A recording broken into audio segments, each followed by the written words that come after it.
Hello, ഇന്ന് പഴനിയിലേക്കുള്ള ഒരു യാത്രയുടെ വിശേഷം പങ്കുവയ്ക്കുവാൻ വേണ്ടിയാണ് ഈ വീഡിയോ ചെയ്യുന്നത്. നമുക്ക് ആ വിശേഷത്തിലേക്ക് കടക്കാം. ഞങ്ങൾ ഇവിടെ കോഴിക്കോട് നിന്നും രാത്രി 9:30-ക്കുള്ള KSRTC ബസ്സിലാണ് പഴനിയിലെത്തിയത്. അവിടെ എത്തുന്ന സമയത്ത് പുലർച്ചെ ആയിട്ടുണ്ട്. നിങ്ങൾക്ക് കാണാം, അവിടെ വലിയ തിരക്കൊന്നും കാണുന്നില്ല. നേരം വെളുത്ത് വരുന്ന ആ ഒരു സമയമായതുകൊണ്ടാണ്.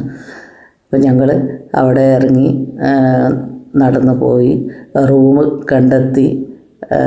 അവിടെ അടുത്ത് തന്നെ മലയുടെ താഴെ ആയിക്കൊണ്ട് തന്നെ, പഴനി മലയുടെ അടുത്തായിക്കൊണ്ട് തന്നെ ഒരു റൂമാണ് ഞങ്ങൾ എടുത്തത്.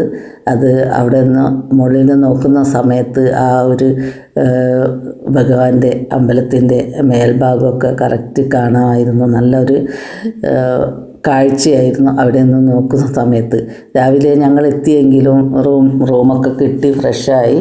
പിന്നെ അമ്പലത്തിൽ കയറാൻ കുറച്ച് വെയിലൊക്കെ ആയിപ്പോയി. അവിടെയുള്ള പൂജേൻ്റെ സമയമൊക്കെ കഴിഞ്ഞ് പോയതുകൊണ്ട് വൈകിട്ട് പോകാമെന്നാണ് വിചാരിച്ചത്. അപ്പോൾ രാത്രി ഞങ്ങൾ എല്ലാവരും കുളിച്ച് റെഡിയായി അവിടേക്ക് പോകുന്നു. അവിടെ റൂമിൻ്റെ മുകളിൽ നിന്നുള്ള കാഴ്ചയാണ് ഇപ്പോൾ കാണുന്നത്. ആ അമ്പലത്തിൻ്റെ മുകൾ ഭാഗത്ത് കാണുന്ന സുബ്രഹ്മണ്യ സ്വാമീൻ്റെ ആ ശൂലത്തിൻ്റെ ഭാഗങ്ങളൊക്കെ കറക്റ്റ് കാണുന്നുണ്ട്. ആ മുകളിലത്തെ റൂമിൽ നിന്ന് നോക്കുന്ന സമയത്തുള്ള കാഴ്ചയാണിത്. നല്ല ഒരു എന്താ പറയുക, ഒരു ശാന്തമായ ഒരു അന്തരീക്ഷം. രാത്രിയാണ്, പകൽ കാണുന്നതിനെക്കാട്ടും ഭംഗി ആ രാത്രിയത്തെ ഒരു വ്യൂ ആണ്. ഭയങ്കര തിരക്കും കോടും എല്ലാം ആയിക്കൊണ്ട് ആൾക്കാരുമായിട്ട് നടന്നു പോകുന്ന സമയത്ത് പിന്നെ ഒരു പ്രത്യേകത, അവിടുത്തെ പ്രത്യേകത എന്താ വെച്ചാൽ നടന്ന് പോവാൻ പറ്റാത്ത ആളുകൾക്ക് രാത്രി മല കയറുന്നത് ബുദ്ധിമുട്ടായിരിക്കും. കാരണം ഈ ട്രെയിനെല്ലാം ആ സമയത്ത് ലിഫ്റ്റിങ്ങൊക്കെ നിർത്തി വെക്കുന്നൊരു സമയമാണ്. അതുകൊണ്ട് നടന്ന് തന്നെ കയറണം അമ്പലത്തിലേക്ക് പോകുന്ന സമയത്ത്.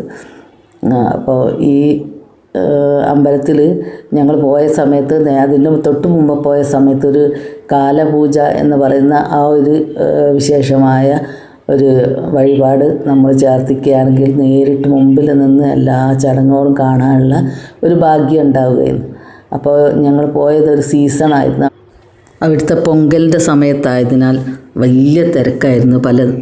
പല പൂജകളും സീസണിലായതുകൊണ്ട് ആ ഒരു വഴിപാട് അവിടെ അന്ന് അതിനുള്ള ടിക്കറ്റ് കൗണ്ടർ ഇല്ലായിരുന്നു. അതുകൊണ്ട് തന്നെ കുറച്ച് ബുദ്ധിമുട്ടിയൊക്കെയാണ് ഞങ്ങൾക്ക് കാണാൻ പറ്റിയത്. കുറച്ച് ക്യൂവിലൊക്കെ നിന്ന് നല്ല ക്യൂ ആയിരുന്നു. അങ്ങനെ കണ്ട് ഭഗവാന്റെ അനുഗ്രഹങ്ങളും എല്ലാം വാങ്ങി പോരാൻ കഴിഞ്ഞു. നല്ലൊരു യാത്രയായിരുന്നു.